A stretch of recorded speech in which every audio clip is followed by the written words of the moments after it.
नमस्ते students, welcome back to my YouTube channel. आप सभी का मेरे चैनल टेक टिप नाउ में स्वागत। आज हम डिस्कस करने जा रहे हैं पाइथन फंक्शन को, जो कि बहुत ही इंपॉर्टेंट पार्ट है पाइथन प्रोग्रामिंग का।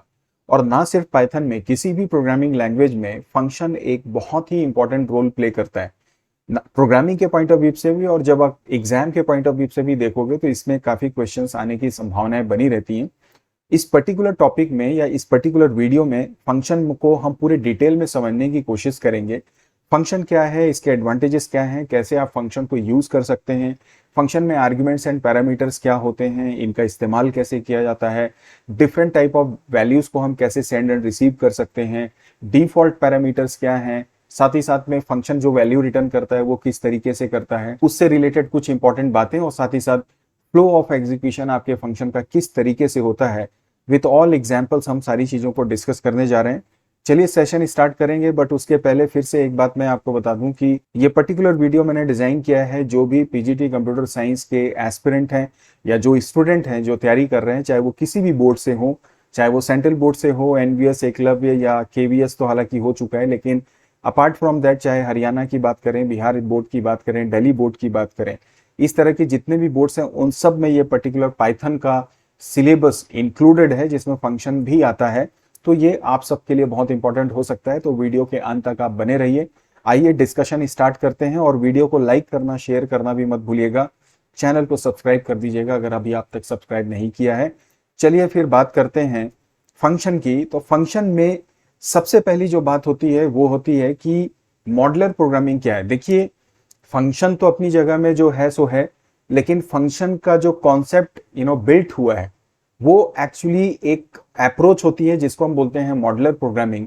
उसको ये क्या करता है, इंप्लीमेंट करता है। देखिए, जब आप प्रोग्रामिंग करते हैं तो आपने ज्यादातर सुना होगा नाम किसका, ऊप्स का, that is actually called object oriented programming language.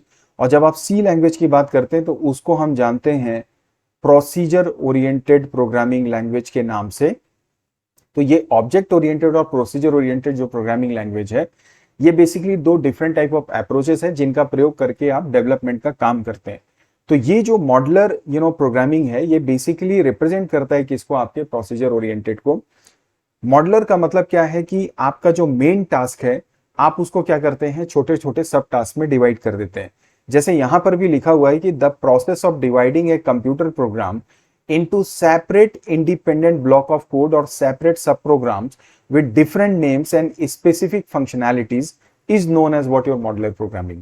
कहने का मतलब, एग्जाम्पल से हम समझने की कोशिश करते हैं। जैसे मान लीजिए आपको एक बैंक की एप्लीकेशन बनानी है, ठीक है। अब इस बैंक की एप्लीकेशन जब आप बनाने जाओगे तो बहुत सारे ऑपरेशंस हो सकते हैं। तो हमने क्या किया, हमारा मेजर टास्क है बैंक को मैनेज करना। हमने इसके सब टास्क डिवाइड किए। सबसे पहले हमने बोला कि भाई हमें अकाउंट होल्डर का रिकॉर्ड मैनेज करना है। आई एम सॉरी, मैं थोड़ा इसे बैक कर दूं। सबसे पहले आपको चाहिए अकाउंट डिटेल्स। तो एक मैंने बोला ऑपरेशन होगा अकाउंट डिटेल्स का। अकाउंट डिटेल को मैनेज करने के बाद में हो सकता है आप मनी विथड्रॉ करने के बारे में आप सोचें। इसके बाद एक ऑपरेशन हो सकता है आप डिपॉजिट करने के लिए बनाएंगे। एक फंक्शन हो सकता है आप सर्च करने के नाम से बनाएंगे, जहां पर आप इंक्वायरी कर सकते हैं पर्टिकुलर अकाउंट नंबर को डाल के कि उसका प्रेजेंट बैलेंस क्या है। तो मान लीजिए फॉर द टाइम बिंग हमने ये 4 डिफरेंट ऑपरेशंस को कैटेगराइज किया। हमने क्या किया, इन सभी के लिए सेट ऑफ कोड को क्या किया, लिखना शुरू किया। इन सभी का हमने क्या किया, सेट ऑफ कोड लिखा। मैं जल्दी से इसको लिख देता हूं। और ये जो सेट ऑफ कोड होते हैं इसका हमने एक नाम दे दिया, और उसे ही हम जानते हैं किसके नाम से, फंक्शन के नाम से। तो ये बेसिकली क्या हो गया, जैसे मान लीजिए ये फंक्शन 1 है, ये मेरा हो गया function number 2, this is my function number 3, और ये हो गया मेरा फंक्शन नंबर 4। ऑलराइट, अब ये हमने इनके नाम रिप्रेजेंट कर दिए, फंक्शन 1, 2, 3, 4 एंड 5। अब ये जो फंक्शन है मे बी पॉसिबल कि आपस में एक दूसरे के साथ इंटरकनेक्टेड हो भी सकते हैं, नहीं भी हो सकते हैं, ये डिपेंड करता है प्रोग्राम की रिक्वायरमेंट के ऊपर में। तो अब इस तरीके से मैंने क्या किया कि अपना जो मेजर टास्क था उसको मैंने सब टास्क में डिवाइड किया, उससे related set of code generate किया और उनका एक नाम दे दिया। मतलब उस सेट ऑफ कोड को मैंने नाम दे दिया जिसे हम जानते हैं फंक्शन के नाम से। ये जो अप्रोच होती है ना, that is actually called what your modular programming. और इसे ही हम टॉप डाउन अप्रोच के नाम से भी जानते हैं, याद रखिएगा। और जब मैं टॉप डाउन अप्रोच की बात कर रहा हूं, मतलब ये मॉडुलर प्रोग्रामिंग या प्रोसीजर ओरिएंटेड प्रोग्रामिंग में पूरी तरह से लागू होता है। मैं माफी चाहूंगा अगर मेरी राइटिंग थोड़ी सी आपको प्रॉब्लमेटिक लग रही होगी तो ये बात हुई मेरे मॉडुलर प्रोग्रामिंग अप्रोच की। और जैसे मैंने आपसे कहा कि इसके लिए सबसे इंपॉर्टेंट होता है इसका फंक्शन का निर्माण करना। अब हम बात करते हैं कि what do you mean by then function. Well, function को अगर आपको डिफाइन करना है, पहले इसकी डेफिनेशन ये बोलती है कि function can be defined as named group of instructions. आपने क्या किया, सेट ऑफ इंस्ट्रक्शन लिखा। अब उसमें 10 इंस्ट्रक्शन भी हो सकते हैं, 20 इंस्ट्रक्शन भी हो सकते हैं, 50 भी हो सकते हैं, 100 भी हो सकते हैं, और इनका एक नाम दे दिया जैसे XYZ। ठीक है, तो ये क्या हो गया, मेरा एक फंक्शन बन गया। जब भी आप इस फंक्शन को कॉल करोगे, ये एक पर्टिकुलर टाइप ऑफ ऑपरेशन को क्या करेगा, एग्जीक्यूट करता है। That is the definition of function. Function को समझने के लिए मैं एग्जाम्पल का सहारा लेता हूं, उसके बाद में फिर हम इसकी डेफिनेशन पे आते हैं। मान लीजिए मेरा टारगेट है, मैं यहां पर एक टारगेट लिखता हूं। सपोज आपको इस तरह से एक डैश वाली 10 लाइन डिस्प्ले करनी है। उसके बाद आपको लिखना है यहां पर वेलकम, और वेलकम के बाद फिर ये डैश की लाइन आएगी और इसके नीचे लिखना है सपोज दैट पाइथन। इसके बाद ये फिर से डैश की लाइन हम यहाँ पे खींच देते हैं। अब मान लो आप फंक्शन के बारे में कुछ भी नहीं जानते, आप सिंपल एक लूप जानते हो, प्रिंट को जानते हो। उस बेसिस पे यदि आप इस कोड को लिखने जाओगे तो कोड हमारा कैसा होगा, मैं उसे यहाँ पर लिख के दिखाता हूँ। क्योंकि हमें सबसे पहले लाइन डिस्प्ले करनी है 10 टाइम।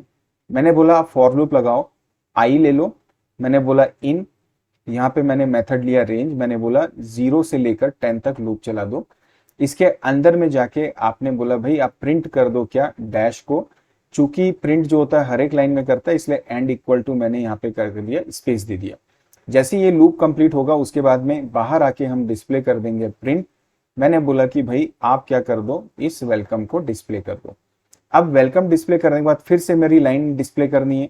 फिर से मैंने वही कोड लिखा, फॉर आई इन, रेंज दिया, ब्रैकेट में मैंने डाला 0 से 10, और वापस से फिर मैंने इसके अंदर में इस कोड को लिखा। सो नाउ यू कैन सी, ये मैंने अपना कोड यहाँ पे लिख दिया है। अब इस कोड से जो मैं एक्चुअली बताना चाहता हूं कि जब आप इस कोड को रन करोगे, आपका प्रोग्राम सक्सेसफुली एग्जीक्यूट होगा और आपको अपनी स्क्रीन में ये रिजल्ट भी डिस्प्ले होना शुरू हो जाएगा। बट प्रॉब्लम क्या है, आप अगर नोटिस करोगे तो कुछ ड्रॉबैक्स इस प्रॉब्लम के या इस प्रोग्राम के आप यहाँ पे गिना सकते हो। मैं यहाँ पर उस ड्रॉबैक्स को गिनने की कोशिश करता हूं। आप सबसे पहले नोटिस करो कि ये जो फॉर लूप है, भले ही इसमें केवल एक स्टेटमेंट ही क्यों ना हो, तीनों बार मैंने एक ही स्टेटमेंट को यहाँ पर क्या किया है, रिपीट किया है। कहने का मतलब ये है कि जब आप कोई भी प्रोग्राम डेवलप करते हैं तो हो सकता है उसमें सेम सेट ऑफ इंस्ट्रक्शंस आपको बार बार रिपीट करना पड़े। तो जो मेजर प्रॉब्लम आपके प्रोग्रामिंग में आती है, that is actually called repetition of code, जो कि आप इस एग्जाम्पल से समझ सकते हो। दूसरा, जब रिपीटेशन ऑफ कोड होता है तो ऑब्वियसली आपके प्रोग्राम की जो कॉम्प्लेक्सिटी है वो इंक्रीज हो जाती है। तो programs are, you can say what, complex. Program जो होते हैं कॉम्प्लेक्स होते हैं, लार्ज नंबर ऑफ कोड हो जाते हैं, जिसकी वजह से इसमें एरर के चांसेस जो हैं वो बढ़ जाएंगे। जितना बड़ा कोड होगा, जितना कॉम्प्लेक्स कोड होगा, ऑब्वियसली एरर के चांसेस उसमें उतने ज्यादा होते हैं। साथ ही साथ एक और इंपॉर्टेंट बात, मान लीजिए इसी प्रोग्राम में आपको ये बोला गया कि ये जो डैश वाली लाइन है इसको आप हटाइए और इसको हटा के यहाँ पर आप स्टार को प्रिंट करिए। तो आप क्या करोगे भाई, कोड को पूरा चेक करोगे, आप बोलोगे यहां पर चेंज करो, फिर यहां पे चेंज करो, उसके बाद आप बोलोगे यहां पर भी चेंज कर दो। थ्रू आउट द प्रोग्राम आपको क्या करना पड़ रहा है, एक एक लाइन को चेक करना पड़ रहा है और जाके आपको पूरा चेंजेस करने पड़ रहे हैं। तो एंटायर कोड को अगर आपको अपडेट करना है, मान लीजिए कोड को, तो अपडेट जो होता है ना, it becomes very tough and you can say what tedious, और इसमें टाइम भी क्या लगता है, बहुत ज्यादा लगता है। तो ये कुछ मेजर प्रॉब्लम्स होती हैं जब आप कोई कोड बिना फंक्शन के लिखते हैं या सीक्वेंस में लिखना शुरू कर देते हैं। अब सवाल ये पैदा होता है कि ये जो प्रॉब्लम मैंने आपको बताई, इसका सॉल्यूशन क्या है। तो आई थिंक ये कॉन्सेप्ट आपको समझ में आ गया होगा। अब मैं इसके सॉल्यूशन की बात करता हूँ। फिलहाल ये जो ड्रॉबैक वाला पार्ट है, मैं 2 मिनट यहां से इसको रिमूव कर देता हूं, सो दैट मैं कंपेयर करके आपको बता सकूं कि कैसे इन प्रॉब्लम का समाधान हम फंक्शन के द्वारा कर सकते हैं। अब यही कोड जो यहाँ पर लिखा हुआ है इसको हम यहाँ पे साइड कर देते हैं, ठीक है। अब मैं यहाँ पर क्या करता हूँ, फंक्शन के द्वारा इस कोड को बनाने की कोशिश करता हूँ। मैं यहाँ पर सबसे पहले क्या करूंगा, अभी आप फंक्शन कैसे बनाए इसको छोड़ दीजिए, आप ये अज्यूम करिए कि मैं यहाँ पर एक फंक्शन बना रहा हूँ डिस्प्ले के नाम से।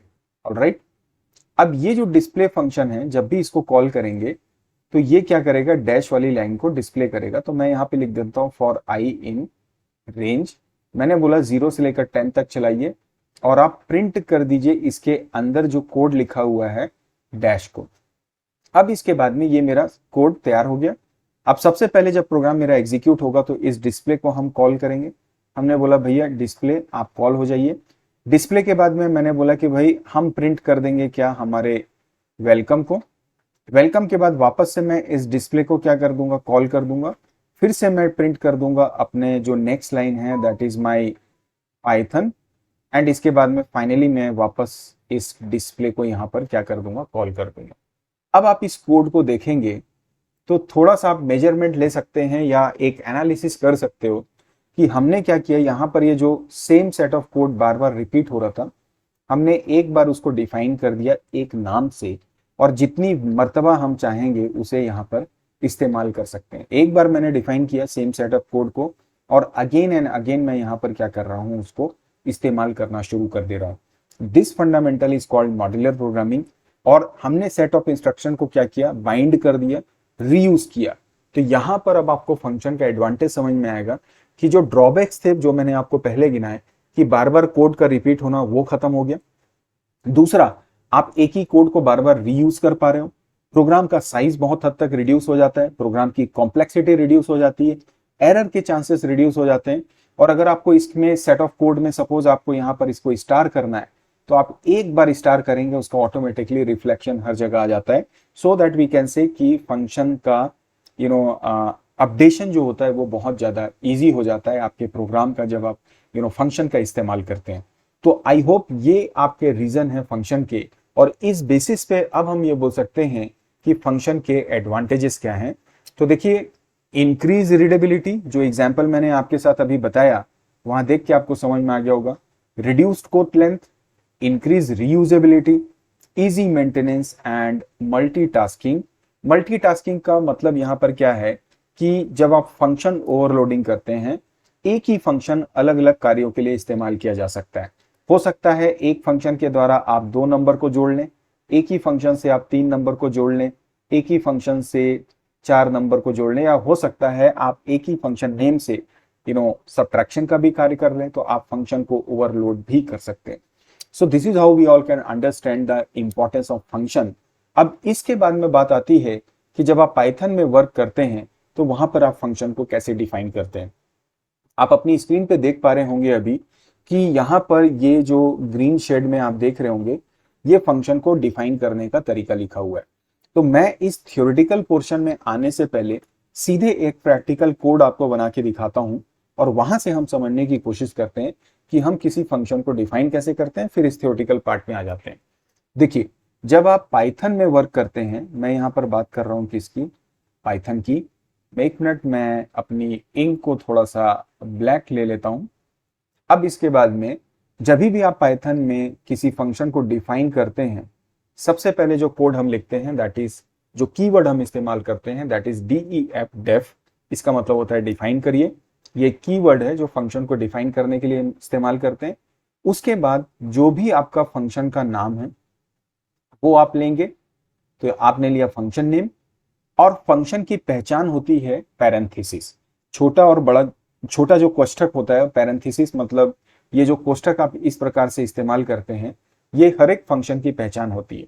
आपसे अगर सवाल कर दिया जाए कि what is the difference between a function and keyword, तो इसका क्या आंसर होगा, थोड़ा सा आप कमेंट करके मुझे बताइएगा। एक हिंट मैं आपको दे देता हूं कि कीवर्ड में कभी भी ब्रैकेट्स नहीं होते, फंक्शन में हमेशा ब्रैकेट होते हैं। इसके अलावा कीवर्ड और फंक्शन में क्या डिफरेंस है आप कमेंट करके बताइएगा। बहरहाल, मैंने आपसे बोला, आपने डिफाइन किया, फंक्शन का नाम लिया, और इसके अंदर हो सकता है आप आर्ग्यूमेंट्स लें। अब ये आर्ग्यूमेंट्स 1 भी हो सकता है, 2 भी हो सकता है, 10 भी हो सकता है। फिर आप फाइनली अपने ब्रैकेट को क्लोज करेंगे। आर्ग्यूमेंट क्या होते हैं इसकी चर्चा बाद में। अब इसके बाद में इस फंक्शन के द्वारा आपको जो भी कार्य करवाने हैं उससे रिलेटेड आप स्टेटमेंट्स को क्या करते हैं यहाँ पर लिखते हैं। आई एम सॉरी, मैंने यहाँ पर सेमीकोलन डाल दिया। पाइथन में सेमीकोलन का कोई भी रोल नहीं होता है, इसलिए आप इसे हटा दीजिए। जितने भी स्टेटमेंट आपको लेना है आप ले लेंगे। इस तरह से मेरा ये फंक्शन डिफाइन होगा। एक इंपॉर्टेंट बात आप याद रखिए कि ये जितने भी स्टेटमेंट आपने यहाँ पर लिए ये सारे इंडेंटेड होते हैं डिफाइन के अंदर में। पाइथन को हम बोलते हैं कि इसमें जो ब्लॉक्स होते हैं उनकी पहचान उनके इंडेंटेशन से होती है। तो एक बार आपने फंक्शन डिफाइन कर दिया, उसके बाद जब भी आपको फंक्शन को इस्तेमाल करना है आप उस फंक्शन के नेम को अपने कोड पर इस्तेमाल करिए। यदि इसमें आर्ग्यूमेंट्स आपने पास किए हैं तो उन आर्ग्यूमेंट्स की वैल्यूज को आप यहाँ पे पास करिए और इस तरह से आप फंक्शन को प्रयोग कर सकते हैं।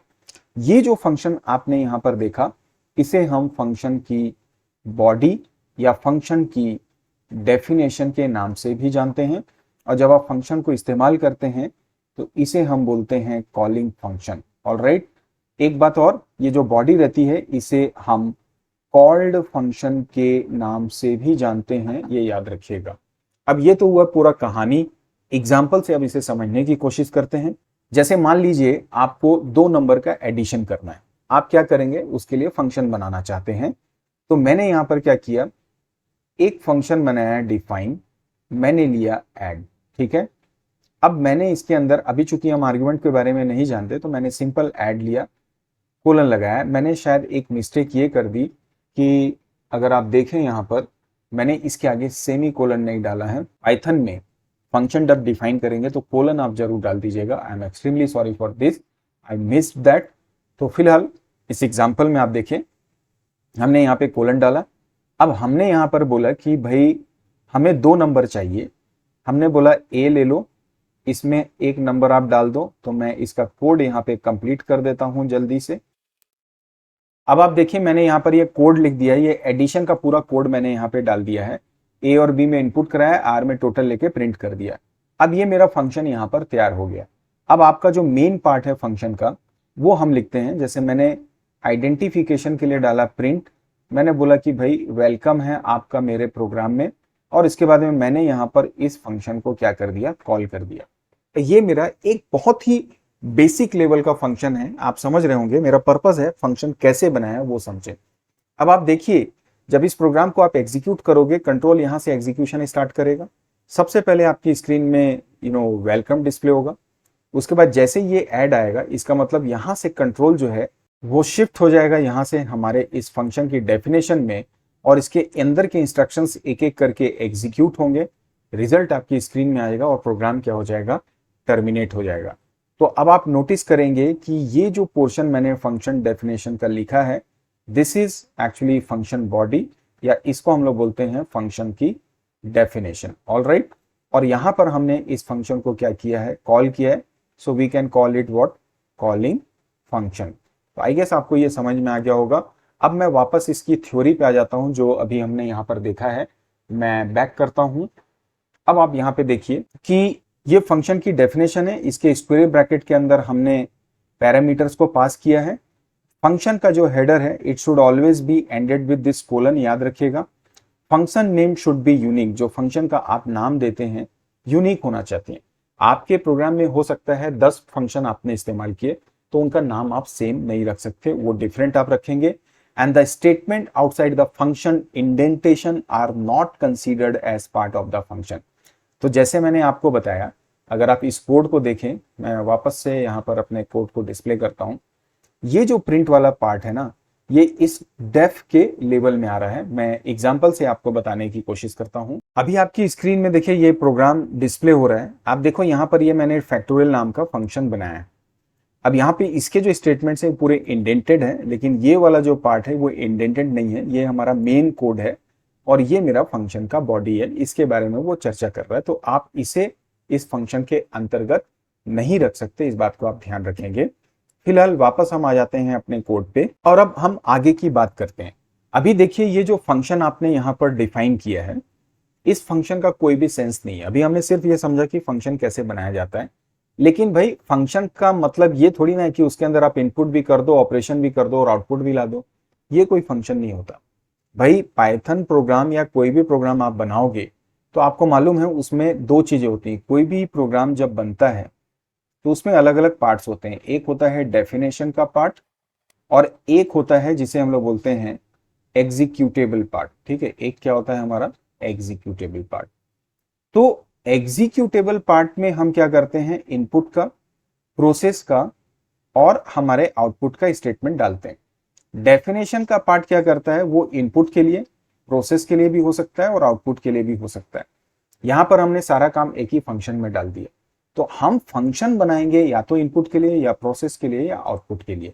तो यहां पर जैसे ये ऐड फंक्शन है, हम ये चाहते हैं कि भाई हम इनपुट करें दो नंबर हमारे एडिशन में तो एडिशन आ जाए, उसी दो नंबर को भेजे सब्ट्रैक्शन में तो सब्ट्रैक्शन हो जाना चाहिए। तो नंबर को सेंड करने का या वैल्यूज को हम फंक्शन में कैसे सेंड करते हैं, तो इसके लिए जो सोर्स हम इस्तेमाल करते हैं उसे हम बोलते हैं आर्ग्यूमेंट्स। तो फंक्शन में जो दूसरा इंपॉर्टेंट पार्ट है that is argument and parameter. अब आर्ग्यूमेंट क्या है, जो वैल्यू आप अपने फंक्शन में पास करते हैं ऑपरेशन के दौरान उसे हम आर्ग्यूमेंट के नाम से जानते हैं। और जो फंक्शन की डेफिनेशन में जो भेजी गई वैल्यू है आर्ग्यूमेंट के द्वारा, वो रिसीव की जाती है किसके द्वारा, पैरामीटर के द्वारा। एग्जाम्पल से समझते हैं, ज्यादा बेहतर हम इसको डिफाइन कर पाएंगे। मैं वापस से उसी एडिशन के प्रोग्राम को यहां पर बनाता हूं। मैं सबसे पहले यहां पर क्या करता हूं, देखिए मैं नीचे पहले लिखता हूं, एक वेरिएबल लेता हूं x, जिसमें मैंने बोला कि भाई आप एक नंबर को क्या कर दो, इनपुट कर दो। मैंने बोला एंटर ए नंबर, कर दिया मैंने। अब सॉरी यहां पर इनपुट फंक्शन को मैं लेना भूल गया, ठीक है। उसके बाद में मैंने लिया y, मैंने बोला आप दूसरा नंबर डालो, इंट करो, इसमें भी आप इनपुट फंक्शन कॉल करो और लिख दो एंटर अनदर नंबर। ठीक है, मैं इसको यहां पर लिख देता हूं अनदर नंबर। अब x और y इनपुट हो गया। अब मैं चाहता हूं कि मैं एक फंक्शन कॉल करूं ऐड के नाम से और इस x और y को इसमें भेजूं तो उसका टोटल मुझे दिखा देना चाहिए। तो अब यहां पर ये क्या हुआ, देखो मैंने वैल्यू पास की। अब वैल्यू पास कर रहा हूं मतलब जब मैं फंक्शन को डिफाइन करूंगा तो मैं यहां पर ऐड नाम का फंक्शन बनाऊंगा। मैंने बोला a और b, तो यहां पर ये क्या हो गया, x और y आर्ग्यूमेंट हो गया जो मैं पास कर रहा हूं, और ये a और b क्या हो गया, यहां पर पैरामीटर हो गया जो उस वैल्यू को रिसीव कर रहा है। अब इसके अंदर जाके मैं क्या बोलूंगा कि भाई r ले लो, r को बोलो a और p को जोड़ दे, और जोड़ने के बाद इसके आंसर को यहां पर आप क्या कर दो, डिस्प्ले कर दो टोटल के नाम से। ये मेरा काम खत्म। अब मैंने बोला कि भाई इसी वैल्यू को x और y को अगर मैं सब्ट्रैक्शन में भेजूं तो सब्ट्रैक्शन हो जाना चाहिए। तो मैंने बोला कि भाई फिर से वही आर्गुमेंट है, उसकी बेसिस पे एक और फंक्शन बना दो सब के नाम से, a और b को पास कर दो और इस बार आप कर दो r equal to x minus y और प्रिंट आप कर दीजिए क्या, इस r को। ठीक है, थोड़ा सा ये आपको कंजेस्टेड लग रहा होगा, मैं इसे यहां से इरेज कर देता हूं। ठीक है, तो अब आप देखिए यहां पर ये मेरा कोड रेडी हो गया। थोड़ा मैं इसे सेपरेट कर देता हूं एक सेकेंड सो दैट आपको क्लैरिटी मिल जाए। ये एक ही प्रोग्राम है लेकिन ये ऊपर का पार्ट जो हो गया अब मेरा डेफिनेशन का पार्ट हो गया, ये मेरा क्या हो गया एग्जीक्यूटेबल। तो ये मेरा क्या है डेफिनेशन और ये मेरा क्या हो गया यहाँ पर एग्जीक्यूटेबल पार्ट हो गया। ऑलराइट, तो आई गेस अब आपको समझ में आ रहा होगा कि आप अपने फंक्शन में वैल्यूज को भी पास कर सकते हैं with the help of argument, और जो वैल्यू रिसीव की जाती है फंक्शन डेफिनेशन में उसे हम बोलते हैं पैरामीटर।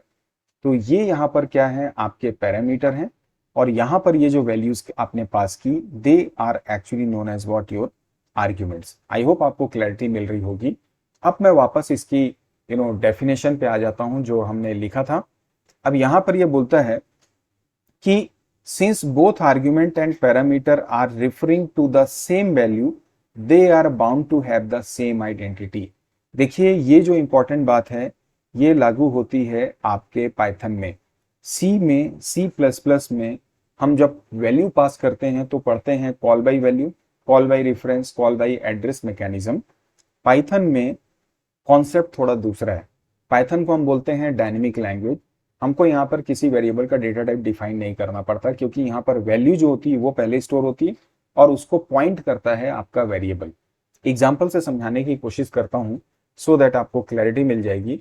अब देखिए फिर से हम वापस एग्जाम्पल ले लेते हैं, मैं थोड़ा बैक कर लूँ। इसी में यहाँ पर एग्जाम्पल लिखता हूँ। मान लीजिए मैंने एक फंक्शन बनाया है डिफाइन, मैंने डिस्प्ले के नाम से एक फंक्शन रेडी किया, इसके अंदर मैंने एक वैल्यू पास की n। मैंने यहाँ पर बोला प्रिंट वैल्यू इक्वल टू, मैंने बोला n, और मैंने बोला कॉमा लगा के id, id का मतलब एड्रेस इक्वल टू, किसी भी वेरिएबल का एड्रेस निकालना तो उसके लिए यहाँ पर एक मेथड होता है id, इसके अंदर हमने इस n को पास कर दिया। अब हम इस n की वैल्यू को बढ़ा देते हैं बाई 10 से, उसके बाद वापस से मैं इस n को फिर से प्रिंट करूंगा। यहाँ पर मैं लिख देता हूँ वैल्यू इक्वल टू, मैंने बोला n, कॉमा लगा के मैंने बोला कि भाई id को भी आप इसकी अब प्रिंट कर दो। मैंने बोला भाई id प्रिंट कर दो n की क्या है, ठीक है। अब ये मेरा फंक्शन तैयार हो गया, यहाँ पर ये डिफाइन हो गया। अब मैं डिस्प्ले को यहाँ से क्या करूंगा, कॉल करता हूँ, ठीक है। लेकिन डिस्प्ले के पहले हम एक वेरिएबल लेते हैं, उसमें हम एक वैल्यू पहले इनपुट करेंगे सो दैट हमको समझ में आएगा आर्ग्यूमेंट और फंक्शन का डिफरेंस। तो अब मैंने यहाँ पर ये n ले लिया। अब मैंने बाहर आके फंक्शन के डिफाइन के बोला नम, मैंने बोला इंट, हमने बोला इनपुट ए नंबर, तो इनपुट मेथड यहाँ पे ले लिया मैंने और इसके अंदर मैं वैल्यू पास कर देता हूँ। अब इसके बाद में मैं यहाँ पर बोलूंगा प्रिंट, भाई वैल्यू क्या है नम की वो दिखा दो आप, वैल्यू इक्वल टू नम, और इसका जो एड्रेस है वो आप मुझे बताइए। तो मैंने बोला id इक्वल टू, और मैंने इस id में यहाँ पर नम को क्या कर दिया, पास कर दिया। ऑलराइट, ये मेरा तैयार हो गया प्रिंट। इसके बाद में मैंने यहाँ पर इस डिस्प्ले फंक्शन को कॉल किया और उसके बाद इसके अंदर इस नम को यहाँ पे पास कर दिया। अब आप नोटिस करेंगे इसका एग्जीक्यूशन तो पाएंगे कि जो हमने आर्ग्यूमेंट और पैरामीटर में वैल्यूज डाली हैं वो क्या है, सेम पॉइंट को या सेम वैल्यू को पॉइंट करता है। कैसे, देखिए आपका प्रोग्राम एग्जीक्यूट होगा यहां से, सबसे पहले नम डिक्लेयर होगा, नम एक्चुअली नहीं डिक्लेयर होगा, ये जब कोड एग्जीक्यूट होगा तो बोलेगा आप एक नंबर डालिए। आपने एक नंबर इनपुट किया 10, जैसे आप 10 इनपुट करेंगे तो वो नम जो है इसको एक पॉइंट करना लग जाएगा। अब मान लीजिए इस 10 का एड्रेस है 100 या 0001, उसके बाद आप जब प्रिंट करेंगे तो ये वैल्यू दिखाएगा 10 और इसकी आईडी दिखा देगा 10001। इसके बाद आपने डिस्प्ले कॉल किया जिसमें इस नम को पास किया, तो नम को जब आप पास करेंगे तो ये n क्या करेगा, उसकी वैल्यू को कॉपी करेगा। तो जैसे ये कॉपी करेगा तो वास्तव में इसी 10 को आपका ये n जो है वो भी क्या करने लग जाएगा, पॉइंट करने लग जाएगा। इसका मतलब जब आप इस n को प्रिंट करोगे तो ये 10 दिखाएगा और जब आप इसकी आईडी को प्रिंट करोगे तो ये 10001 दिखाएगा। मतलब ये दोनों एक ही वैल्यू को क्या कर रहे हैं, पॉइंट कर रहे हैं, एक ही एड्रेस को शेयर भी कर रहे हैं। लेकिन जब आप इस वैल्यू को बढ़ा देंगे, n की वैल्यू को क्या किया आपने, 10 + 10 किया तो नया वैल्यू कितना आ गया, 20। अब यहां पर क्या करेगा, ये जो n है जैसे ये वैल्यू इंक्रीमेंट आप कर देंगे तो अब ये जो है यहां से इसको कट करके नया वैल्यू को क्या करेगा, प्रिंट करना शुरू कर देगा। मान लीजिए इसका एड्रेस है 10020, तो अब दोबारा से जब आप इंक्रीमेंट करने के बाद वैल्यू डिस्प्ले करोगे तो ये बोलेगा 20 और उसकी आईडी दिखा देगा नई वाले एड्रेस को। तो ये पूरा एक्चुअली कॉन्सेप्ट है कि किस तरह से आर्ग्यूमेंट और पैरामीटर एक ही वैल्यू है, एक ही एड्रेस को क्या करते हैं, पॉइंट करते हैं। मैं इसे एग्जाम्पल से आपको समझाने की कोशिश करता हूं। आप अपनी स्क्रीन पे अभी देख पा रहे होंगे मैंने एक फंक्शन बनाया है आईडी चेकर के नाम से। मैंने बोला सेम जो कोड आपको बताया कि बिफोर इंक्रीमेंटेशन n की वैल्यू क्या है और आफ्टर इंक्रीमेंटेशन n की वैल्यू क्या है। हमने यहाँ पे नम में वैल्यू डाली, उसको भी पहले हमने प्रिंट कराया और उसकी आईडी को यहाँ पे दिखा दिया। अब इस कोड को आप देखिए रन करते हैं, enter a number, let suppose मैं यहाँ पर नंबर डालता हूँ 67 और उसके बाद एंटर करता हूँ यहाँ से। You can see now it is showing us value of num equal to 67 और इसकी जो आईडी है दैट इज 472, ये num1 की। अब बिफोर इंक्रीमेंट जब n के अंदर ये वैल्यू पास हुई तो ये सेम एड्रेस को देखिए पॉइंट कर रहा है, लेकिन जैसे वैल्यू आपने इंक्रीमेंट कर दी ये दूसरे एड्रेस को क्या करना शुरू कर दिया, इसने पॉइंट करना शुरू कर दिया। So that is actually the point you all should remember कि जब आप आर्ग्यूमेंट और पैरामीटर की बात करते हैं तो वो एक ही एड्रेस को पॉइंट करते हैं, वैल्यू चेंज हो जाए तो फिर वो दूसरे को इंडिकेट करना शुरू कर देता है। अब एक बात यहां पर जो हमने यहाँ पे आर्ग्यूमेंट्स के साथ में जब बात की तो आप देखेंगे कि जब हमने वैल्यू को पास किया, r में वैल्यू आई और हमने उस r को यहीं पर प्रिंट कर दिया, मतलब ये जो r है यहीं पे खत्म हो गया। सब्ट्रैक्शन में जो रिजल्ट आया वो यहाँ पर आके खत्म हो गया मतलब इस फंक्शन के अंदर जो रिजल्ट है हम वापस उसको अपने मेन प्रोग्राम में भेज नहीं पा रहे। तो फंक्शन जो होता है इसकी जो खास बात होती है जब हम इसके आइडेंटिफिकेशन की बात करते हैं, मैंने थोड़ी देर पहले आपसे पूछा कि what is the difference between keyword and a function. तो एक तो ये था कि इनकी पहचान पैरेंथेसिस है, दूसरा कीवर्ड जो होते हैं वो कभी भी वैल्यूज को रिटर्न नहीं करते, जबकि फंक्शन एक वैल्यूज को क्या कर सकता है, रिटर्न कर सकता है। तो अब हम बात करते हैं फंक्शन विथ रिटर्न वैल्यू की। तो मैं जल्दी से अपने रिटर्न वैल्यू के पेज में आ जाता हूं, हालांकि मुझे ये डिफॉल्ट पैरामीटर को पहले डिस्कस करना था, बट चलिए कोई बात नहीं, मैं पहले रिटर्न वैल्यू को बता देता हूं फिर हम डिफॉल्ट में आ जाएंगे। तो देखिए फंक्शन क्या होता है, फंक्शन की पहचान क्या है। फंक्शन की पहचान है उसका ब्रैकेट, और जैसे मैंने आपसे कहा कि फंक्शन एक वैल्यू को रिटर्न भी कर सकता है। तो फंक्शन मे और may not return A value when called. अभी तक जितने भी एग्जाम्पल मैंने आपको दिए उसमें कहीं पर कोई भी वैल्यू रिटर्न नहीं हो रही थी। तो जब कोई फंक्शन कोई वैल्यू रिटर्न नहीं करता है तो उसे हम बोलते हैं क्या, हमारा वॉइड फंक्शन। याद रखिएगा क्या क्या बोलते हैं उसे हम, void function. Alright, so if function do not return any value then it's is called what, void function. और अगली बात कि जब फंक्शन से वैल्यू रिटर्न करवानी रहती है तो इसके लिए जो कीवर्ड हम इस्तेमाल करते हैं that is your return keyword. लेकिन इससे भी बड़ी बात यह है कि जब आप पाइथन में प्रोग्रामिंग करते हैं और पाइथन में आप फंक्शन का इस्तेमाल करते हैं तो वहां पर पाइथन एक से ज्यादा वैल्यूज को एक साथ रिटर्न कर सकता है, जो कि C++ जावा में नहीं होता है। ये कैसे होता है, ये होता है टपल की हेल्प से। टपल का सेशन मैंने पहले डिस्कस किया हुआ है, नहीं देखा है तो आप जाके देखिएगा, डिस्क्रिप्शन में उसका लिंक मिल जाएगा, ऊपर आई बटन में भी हो सकता है लिंक डिस्प्ले हो रहा होगा। अब फंक्शन को रिटर्न कैसे करते हैं, मतलब उससे वैल्यूज कैसे रिटर्न करते हैं, वो हम समझने की कोशिश करते हैं। मैं वापस से उसी ऐड फंक्शन को यहाँ पर डिफाइन करता हूँ। मैंने यहाँ पे डिफाइन लिया, मैंने ऐड लिया, मैंने इसके अंदर दो आर्ग्यूमेंट लिए ए और बी। अब मैंने बोला कि जो भी ए और बी की वैल्यू है इसका टोटल को आप क्या कर दो, यहाँ पर ऐड करके रिटर्न कर दो। ये रिटर्न हो गया। इसी तरह से आप चाहें तो दूसरा एक फंक्शन बना दीजिए डिफाइन। मैंने यहां पर बोला सब्ट्रैक्शन, ए कॉमा बी कर दिया, कोलन लगाया, और आप बोलिए आप इसका माइनस को भी क्या कर दो, रिटर्न कर दो। ये रिटर्न हो गया। तो देखिए कितना आसान हो गया मेरा फंक्शन। इसने फंक्शन ने क्या किया, वैल्यू कहीं और से ली, ऑपरेशन किया और आंसर क्या कर दिया, रिटर्न कर दिया। That is what actual function is all about. अब हमारा अपना मेन कोड लिखते हैं। हमने यहाँ पर वेरिएबल लिया x, जिसमें हमने बोला इंट करो। मैं इस कोड को पूरा लिख देता हूं। इनपुट मैंने बोला एंटर ए नंबर, ठीक है, ये हो गया। ऐसे ही आपने y में वैल्यू डाला और इसे भी आपने क्या कर दिया, इनपुट कर दिया। यहां पर आपने बोला एंटर अनदर नंबर। ऑलराइट, अब इसके बाद में मैंने यहां पर कॉल किया ऐड फंक्शन को और इसमें x और y को पास कर दिया। अब इसकी जो वैल्यू आई उसे सपोज मैंने डाला r1 में। अब R1 के बाद मैंने R2 में सब्ट्रैक्शन की वैल्यू को डाल दिया, सपोज x माइनस वाई। अब अगर आप चाहें तो जो वैल्यूज हमारी R1 और R2 में आई, आप चाहें तो उसे यहां पर ऐसे प्रिंट कर दीजिए R1 और या कॉमा लगा के R2 कर दीजिए, या फिर आप चाहें तो दोनों को ऑपरेट करके भी बता सकते हैं कि भाई R1 और R2 में डिफरेंस क्या है। मतलब क्या हुआ, फंक्शन से जो वैल्यू रिटर्न आई उसको फर्दर आपने क्या किया, मैनिपुलेट कर दिया। So this is how we can return values. मैं आपसे बात कर रहा था कि फंक्शन एक से ज्यादा वैल्यूज को भी रिटर्न कर सकता है। कैसे रिटर्न कर सकता है मैं डिफाइन करके आपको बताता हूं। यहां पर मैंने डिफाइन लिया, मैंने लिया ऐड, मैंने बोला ए और बी, फंक्शन का नाम ऐड किया है कोई बात नहीं, कोलन लगाया, मैंने बोला रिटर्न करो। सबसे पहले हम यहाँ पर क्या करते हैं, इसके दो रिजल्ट ले लेते हैं। मैं इसे इरेज कर देता हूं यहाँ पर और वापस से मैं अपना पेन लूं। मैंने यहाँ पे बोला आर में बोला a+b और R1 में बोला मैंने a-b, ठीक है। और मैंने यहाँ पर रिटर्न कर दिया r कॉमा R1। देखिए मैंने कॉमा से किया है तो ये क्या हो गया, टपल के फॉर्म में वैल्यू क्या हो रही है, रिटर्न हो रही है। वापस से अपने मेन कोड में आता हूं। मैंने x में डाला 10, y में डाला 20। मैं यहाँ पे अपने टाइम को सेव करने के लिए बोल रहा हूँ, आप इसमें इनपुट भी कर सकते हैं। अब x और y में जो वैल्यू आई इसको हमने सेंड किया किसमें, हमारे ऐड में।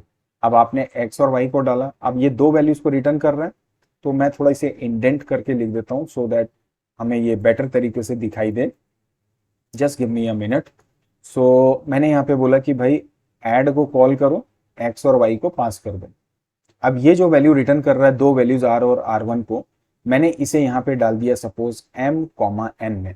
तो अब क्या होगा, आर की जो वैल्यू है वो एम में स्टोर होगी, R1 की वैल्यू जो होगी वो किस में स्टोर हो जाएगी, आपकी एन में। तो आप जानते हैं मल्टीपल असाइनमेंट पाइथन प्रोग्रामिंग में संभव होता है।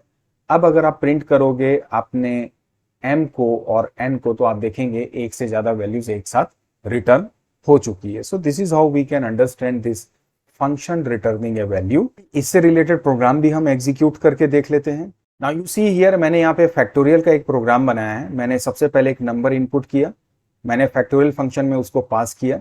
अब पास करने के बाद में यहाँ पर मैंने बोला कि उसे एन में डाला, मैंने ये लूप लगाया आई रेंज में। देखिए मैं यहाँ पर आपको फैक्टोरियल नहीं डिफाइन कर रहा हूँ, मैं सिर्फ फंक्शन का एग्जीक्यूशन बता रहा हूँ। मैंने यहाँ पर फैक्टोरियल के लिए स्टेटमेंट लिखा और फाइनली मैंने यहाँ पर इसे क्या कर दिया, प्रिंट कर दिया। देखिए ये जो फंक्शन ये कोई भी वैल्यू को रिटर्न नहीं कर रहा है, मतलब ये एक वॉइड फंक्शन है। अब अगर आप इसे रन करेंगे, यू विल सी हियर, ये बोल रहा है एंटर ए नंबर। मैं यहाँ पर सपोज एंटर करता हूँ, से for example just a minute, मैं यहाँ पे डाल देता हूँ 67। यू कैन सी ये काफी बड़ा नंबर आपको डिस्प्ले कर रहा है, प्रोग्राम एंड हो चुका है। अब यहाँ पर ये वैल्यू रिटर्न हो गई। अब सपोज दैट अगर मैं इस कोड में यहाँ पर लिख देता हूँ रिटर्न आर, तो इसका मतलब जो फैक्ट यहाँ पे रिटर्न कर रहा है वैल्यू को, हम सीधे यहाँ पर इसे क्या कर देते हैं, चूंकि ये यहाँ पर प्रिंट करेगा या रिटर्न करेगा, तो हम लिख सकते हैं प्रिंट फैक्ट नम। अभी देखिए आप अगर इस कोड को रन करें तो यू कैन नोटिस यहाँ पर मैं फिर से यहाँ पर एक वैल्यू डालता हूँ 5 एंड इसके बाद एंटर प्रेस करेंगे, आप देखिए यहाँ पर ये 120 दिखा रहा है। तो आप प्रिंट मतलब वाइड फंक्शन भी क्रिएट कर सकते हैं, या आप चाहें तो अपना फंक्शन विद रिटर्न वैल्यू भी कर सकते हैं आर्ग्यूमेंट्स के साथ में। तो ये तो बात हो गई हमारे रिटर्निंग वैल्यू की। अब मैं वापस से आ जाता हूं अपने इंपॉर्टेंट पॉइंट पे, वो है मेरा default parameter. What do you mean by this default parameter? Actually देखिए हमने आर्ग्यूमेंट पास करना आपको बताया। आप पाइथन में आपके पास एक फैसिलिटी है कि आप जो आर्ग्यूमेंट पास करते हैं उसकी एक डिफॉल्ट वैल्यू उसके साथ में शेयर कर सकते हैं इन पैरामीटर। आप अपनी स्क्रीन में देख पा रहे होंगे कुछ इस तरह से आप डिफॉल्ट पैरामीटर पास करते हैं। जैसे जब आप फंक्शन डिफाइन करते हैं तो पैरामीटर 1 लिया, फिर पैरामीटर 2 में उसकी एक डिफॉल्ट वैल्यू डाली और पैरामीटर 3 में उसकी वैल्यू डाल दी। अब यहाँ पर हमने कुछ इंपॉर्टेंट बातें लिखी हुई हैं कि जब आप किसी फंक्शन को कॉल करते हैं and pass an argument to the parameter that has default value, the function will use that argument instead of the default value। अब ये क्या है, एग्जाम्पल से मैं बताने की कोशिश करता हूं। तो मैं सीधे इसका उदाहरण ले लेता हूं। मान लीजिए आपके पास में एक फंक्शन मैंने बनाया डिफॉल्ट, मैंने बोला डिस्प्ले, ऑलराइट। अब मैं यहां पर एक आर्गुमेंट लेता हूं a, दूसरा लेता हूं b में 10 और c में ले लेता हूं 5। मान लीजिए इंटरेस्ट का या ऐसा कुछ हम प्रोग्राम बना रहे हैं। अब मैंने यहां पर क्या कर दिया, रिटर्न किया। क्या रिटर्न किया मैंने, a इंटू बी इंटू सी, ये स्टार है समझ लीजिएगा। अब मैंने यहां पर बोला x इक्वल टू, या सीधे मतलब हम ज्यादा इसका टाइम नहीं खराब करेंगे, इसको इरेज कर देते हैं। लेट सपोज मैंने यहां पर क्या बोला, x में डाला 5, y में डाला 3 और z में डाल दिया 2। ये आप इनपुट भी कर सकते हैं। अब मैंने क्या किया, यहां से इस डिस्प्ले फंक्शन को कॉल किया, ठीक है। अब इस डिस्प्ले के अंदर में मैंने 5, 3, 2 को पास कर दिया। अब इस सिचुएशन में ये क्या करेगा, देखिए ये 5 जो है ना इस a में चले जाएगा, तो a की वैल्यू कितनी आ गई, 5। और ये b में जो डिफॉल्ट वैल्यू था वो रिप्लेस हो जाएगा किससे, 3 से। तो मतलब b में क्या आ गया, 3 आ गया, और c में क्या आ गया, यहाँ पर 2 आ जाएगा। मतलब जो वैल्यू आपने आर्गुमेंट से पास की वो रिप्लेस हो जाती है आपके डिफॉल्ट वैल्यू से, अगर आप आर्गुमेंट सेंड करते हैं। पहली बात तो ये क्लियर हो गया। तो अगर आप ये रिटर्न करेगा तो क्या दिखाएगा, 5 इंटू 3 इंटू 2, ये रिटर्न कर देगा आपको आंसर कितना, 30। ये एक एग्जाम्पल हो गया। अब सपोज दैट इसी फंक्शन के लिए अगर मैं इस डिस्प्ले को कॉल करता हूं और इसमें कुछ भी पास नहीं करूंगा तो भी ये प्रोग्राम चलेगा, नहीं चलेगा, क्योंकि हमने 2 यहाँ पे डिफॉल्ट डाले हैं, एक के लिए हमको आर्गुमेंट देना होगा, तो यहाँ पर ये हमको एरर शो कर देगा। लेकिन अगर आप यहाँ पे डिस्प्ले कॉल करते हैं और आप सिर्फ एक वैल्यू डाल देते हो 5 और इसको बंद कर देते हो, इसका मतलब सिस्टम ये समझेगा कि ये जो 5 है वो आपने a के लिए पास किया, तो a में 5 असाइन हो जाएगा, b में एज इट इज 10 रहेगा और c में क्या आ जाएगा, 5 आ जाएगा। तो अब क्या होगा, जब आप इसे एग्जीक्यूट करेंगे तो ये करीब आपको आंसर दे देगा या रिटर्न करेगा 250। तो अब आप आई थिंक समझ पा रहे होंगे कि हमारा डिफॉल्ट पैरामीटर कैसे वर्क करता है। डिफॉल्ट पैरामीटर के लिए एक बात जाननी आपको बहुत ज्यादा जरूरी है, वो ये कि आप कभी भी डिफॉल्ट पैरामीटर पास करें, अगर आप कोई फंक्शन डिफाइन करते हैं सपोज डिस्प नाम से, तो अगर आपने ए में डाला 10 और बी में डाला 5 और सी में अगर आप कुछ नहीं डालेंगे तो ये गलत हो जाता है। डिफॉल्ट पैरामीटर का रूल ये है कि जो लास्ट के ट्रेलिंग पैरामीटर होते हैं वो हमेशा डिफॉल्ट वैल्यू के साथ होने चाहिए। उसके पहले अगर आपने कोई वैल्यू नहीं दिया तो वो चलता है। अगर आप मान लीजिए कोई एक फंक्शन बनाते हैं डिस्प्ले नाम से, इसके अंदर में अगर आप लिखते हैं a comma B equal to 5 और c, तो ये भी क्या होगा, गलत होगा। हाँ, अगर आप लिखते a comma B comma C equal to 5 तो ये चल जाता है। कुल मिला के लास्ट वाला जो है ना, अगर डिफॉल्ट आप बना रहे हो तो लास्ट में वैल्यू होनी जरूरी है। बीच में डाल के लास्ट को छोड़ दोगे तो काम नहीं चलने वाला है। इसका मैंने कुछ क्वेश्चन यहाँ पे दिया है, वो मैं बताऊंगा, लेकिन उसके पहले अब आप इस रूल को जान लीजिए कि अगर आप कोई आर्ग्यूमेंट पास नहीं करते हैं तो फंक्शन जो है अपनी डिफॉल्ट वैल्यू को जो पैरामीटर में आपने डाली है उसका इस्तेमाल करता है। दूसरा, अगर आप आर्ग्यूमेंट में वैल्यू पास कर दोगे तो वो डिफॉल्ट वैल्यू से क्या हो जाती है, रिप्लेस हो जाती है। तीसरी बात, जो डिफॉल्ट पैरामीटर हैं it must be the trailing parameters, जो मैंने आपसे कहा। अच्छा, और ये फंक्शन डेफिनेशन में ही होता है, अगर कोई parameter is having default value then all the other parameter to its right must also have the default value। अभी जैसे मैंने आपको बोला, मैंने डिस्प्ले फंक्शन बनाया, अगर आपने a में 10 डाला तो इसके बाद जितने आएंगे उन सब में भी आपको वैल्यू डालना है। अगर आप कोई भी छोड़ देंगे तो एरर आ जाता है। That is the concept of default parameter. अब इससे रिलेटेड एक दो क्वेश्चंस हैं वो मैं आपको जरूर करवाऊंगा। जैसे देखिए, इस एग्जाम्पल में ये एक फंक्शन बना हुआ है, default a comma B comma C equal 200 return a plus B plus C. आपको ये बताना है कि जब आप इसमें से कॉल करोगे तो कौन सा सही है। Find the above function, consider the following call statement.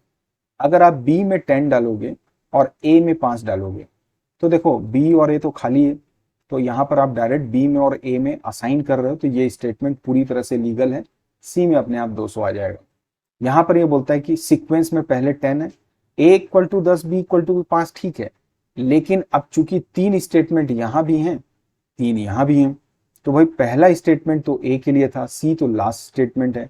अगर ये c इक्वल टू 10 होता तो ये चल जाता, मतलब इस स्टेटमेंट में अगर ये लिखा होता c equal to 10, a equal to 10 और b इक्वल टू 5 तो ये बिल्कुल सही होता, लेकिन अभी चूंकि कुछ मेंशन नहीं है तो ये इलीगल है। और तीसरा जो है जिसमें कि डायरेक्ट आपने सबके लिए वैल्यू डाली है तो ये पूरी तरह से लीगल है। तो यहाँ पर 1 एंड 3 जो है वो करेक्ट है, और जो 2 नंबर वाला है ये यहाँ पर गलत स्टेटमेंट है, ध्यान रखिएगा।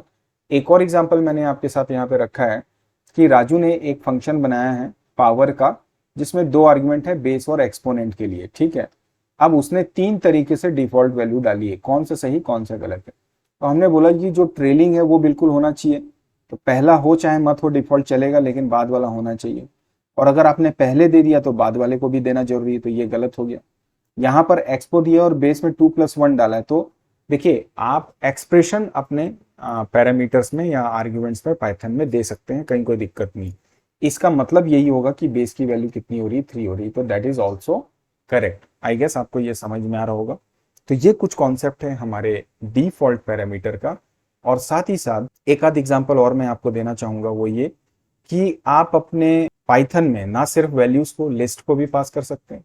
अगर आप लिस्ट पास करेंगे तो कैसे पास करेंगे, मैं एक काम करता हूं, इसका सीधे आपको एग्जांपल डिस्प्ले करता हूं सो दैट आपको क्लैरिटी हो जाएगी। So you can see here, ये मेरा फंक्शन है, मैंने बनाया है लिस्ट मीन। मैंने एक लिस्ट को पास करके मीन वैल्यू निकालने के लिए प्रोग्राम रेडी किया। यहाँ पे देखो, सबसे पहले मैंने एक लिस्ट डिफाइन की 5 वैल्यूज के साथ में, उसके बाद मैंने लिस्ट मीन के नाम से एक फंक्शन बनाया जिसमें इस लिस्ट को पास कर दिया। अब लिस्ट टू लिस्ट डायरेक्ट क्या हो जाता है, कॉपी हो जाता है। यहां पर भी सेम कॉन्सेप्ट है, एक ही आईडी को शेयर करते हैं। देखिए हमने डाला 12, 35, 2 और जो भी है, मान लीजिए इस तरह से ये अलग अलग वैल्यूज है। इसको कौन पॉइंट कर रहा है, L1। जब दूसरा L को ये जाएगा, आप L1 या L इक्वल टू L1 करते हैं तो ये जो L होता है वो भी इसी को पॉइंट करता है। अब अगर L1 के थ्रू आप इसको 30 कर दोगे तो इस एल को प्रिंट करोगे तो भी ये सेम वैल्यूज को क्या करेगा, प्रिंट करेगा। इसलिए जब आप आर्ग्यूमेंट में भी इसको पास करोगे ना तो आपको कोई प्रॉब्लम नहीं आने वाली है। मैं वापस से अपने इस कोड को यहाँ पे डिस्प्ले करता हूँ। अब यहाँ पर क्या हो रहा है, हमने एल में इस लिस्ट की वैल्यू को पास की, हमने पहले इसे प्रिंट किया, फिर हमने टोटल और काउंटर लिया, हमने एक लूप चलाया, इस लिस्ट को ट्रैवर्स किया, ट्रैवर्स करने के बाद टोटल हमने कैलकुलेट किया, total number of elements count किए, उसके बाद मीन वैल्यू को यहाँ पे लिया और उसके बाद उसके टोटल और मीन वैल्यू को यहाँ से क्या कर दिया, हमने डिस्प्ले कर दिया। आइए इसे एक बार रन करके देखते हैं। आप देखिए ये लिस्ट डिस्प्ले कर रहा है, ये इसकी टोटल वैल्यूज आ गई और ये इसकी क्या आ गई, मीन वैल्यू आ गई। तो this is how we all can understand how can we pass list. और इसी तरह से अगर आप स्ट्रिंग को पास करना चाहते हैं तो वो भी पास कर सकते हैं। तो उसका भी प्रोग्राम मैं आपकी स्क्रीन पे आपको डिस्प्ले करके दिखा देता हूं। आप देख पा रहे होंगे अपनी स्क्रीन पे, यहाँ पर मैंने ये स्ट्रिंग है, इसे इनपुट करवाया, वॉवेल काउंट के नाम से एक फंक्शन बनाया है। ये जो str है जिसमें हमने स्ट्रिंग वैल्यू पास की, ये कॉपी हो जाएगा हमारे s में। तो सेम कॉन्सेप्ट, क्योंकि पाइथन में इम्यूटेबिलिटी के ऊपर बहुत ज्यादा जोर दिया जाता है। तो जैसे लिस्ट के बारे में मैंने आपको बताया कि अगर आप स्ट्रिंग डालेंगे संजय तो s भी उसी को पॉइंट करेगा और ये जो str है ये भी उसी को क्या करेगा, पॉइंट करेगा। अब इसके अंदर में मैंने एक काउंटर लिया और उसके बाद में ये ट्रैवर्स किया, स्ट्रिंग को चेक किया कि जहां जहां वॉवेल आ रहा है उसको काउंट कर लो और यहां से उसको क्या कर दो, आप डिस्प्ले कर दो। आइए इसे भी रन करके देख लेते हैं। तो मैं यहाँ पर एक वैल्यू डाल देता हूँ संजय, ठीक है। फिर से मैं इनपुट करता हूँ TECHTIPNOW। आप एंटर करेंगे तो देखिए इसमें टोटल आपको 3 वॉवेल्स को ये डिस्प्ले कर रहा है। This is how we all can understand कैसे हम डिफरेंट स्ट्रिंग्स फंक्शंस को पास कर सकते हैं अपने फंक्शन में। तो फाइनली अब ये सारे फंक्शन के कॉन्सेप्ट और फंडामेंटल्स देने के बाद में लास्ट में हम एक और इंपॉर्टेंट पॉइंट को डिस्कस करेंगे, दैट इज आवर फंक्शन का जो एग्जीक्यूशन है, फ्लो ऑफ एग्जीक्यूशन, वो कैसे होता है। देखिए आपके स्क्रीन पे आपको ये प्रोग्राम दिखाई दे रहा है। हमने यहाँ पर पहले क्या किया, फंक्शन डिफाइन कर लिया, यहाँ पर ये एग्जीक्यूटेबल पार्ट है। जब आप इस कोड को एग्जीक्यूट करेंगे तो सबसे पहले हमारा जो कोड नंबर 1 एग्जीक्यूट होगा वो होगा नम वाला, हमने इनपुट किया। उसके बाद कंट्रोल शिफ्ट होगा सेकंड में, तो हमारा ये फंक्शन एग्जीक्यूट होगा। जैसे ये फंक्शन आएगा ये अपनी यहाँ से इस डेफिनेशन को कॉल करेगा, तो थर्ड नंबर में ये डेफिनेशन कॉल होगी। एक्चुअली हमने इसको थर्ड मार्क किया है, वास्तव में इसके अंदर का इंस्ट्रक्शन एग्जीक्यूट होगा तो आप इसे 4 कर दीजिए। 5th नंबर कोड एग्जीक्यूट होगा फॉर लूप का, फिर 6th नंबर ये रिपीट होगा, फाइनली 7 नंबर में ये प्रिंट हो जाएगा। जैसे ये प्रिंट होगा ये डायरेक्ट जंप करेगा, चूंकि यहाँ पर कोई भी वैल्यू रिटर्न नहीं हो रही है तो ये सीधे जंप करके 8 नंबर में हमारा ये प्रिंट स्टेटमेंट क्या हो जाएगा, एग्जीक्यूट हो जाएगा। तो इस तरह से आप इसके फ्लो ऑफ एग्जीक्यूशन को समझ सकते हैं। बात आती है अगर इसमें वैल्यू रिटर्न टाइप होता तो हम कैसे करते, तो इसके अगले एग्जाम्पल को देख लीजिए। यहाँ पर देखिए सबसे पहले सेम कोड है, यहाँ पर बस हमने रिटर्न कर दिया है।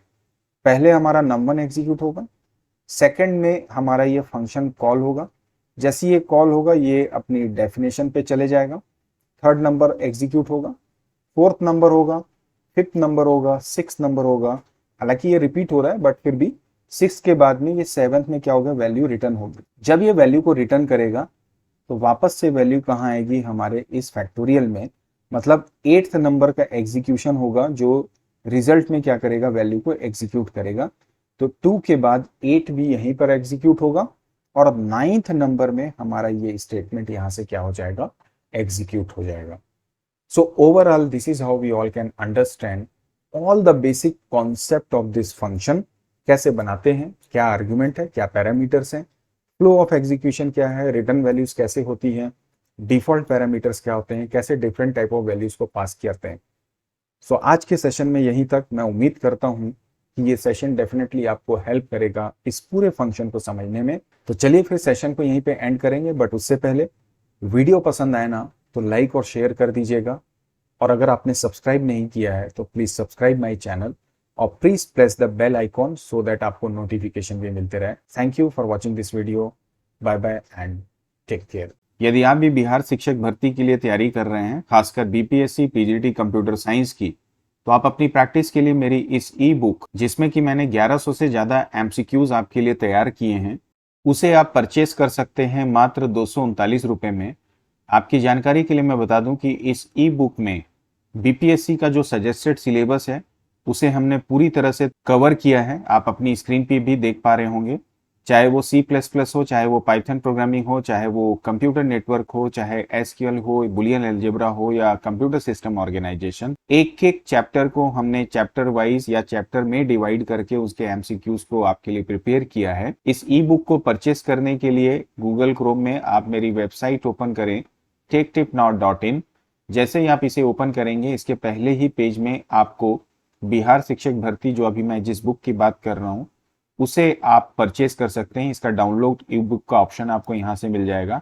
आप इसमें क्लिक करेंगे तो आप मेरे इंस्टा मोजो के स्टोर पे रीडायरेक्ट हो जाएंगे। कुछ इस तरह से आपको स्क्रीन आएगा जहां से आप इसे 239 रुपी देके परचेस कर सकते हैं। जैसे ही आप परचेस करेंगे, ये बुक आपके पास डाउनलोड हो जाएगी। किसी भी प्रकार की प्रॉब्लम आने से आप हमें ईमेल के जरिए कांटेक्ट भी कर सकते हैं, और साथ ही इस वीडियो के डिस्क्रिप्शन में भी आपको इसका लिंक अवेलेबल हो जाएगा, वहां से भी जाकर आप इसे परचेस कर सकते हैं।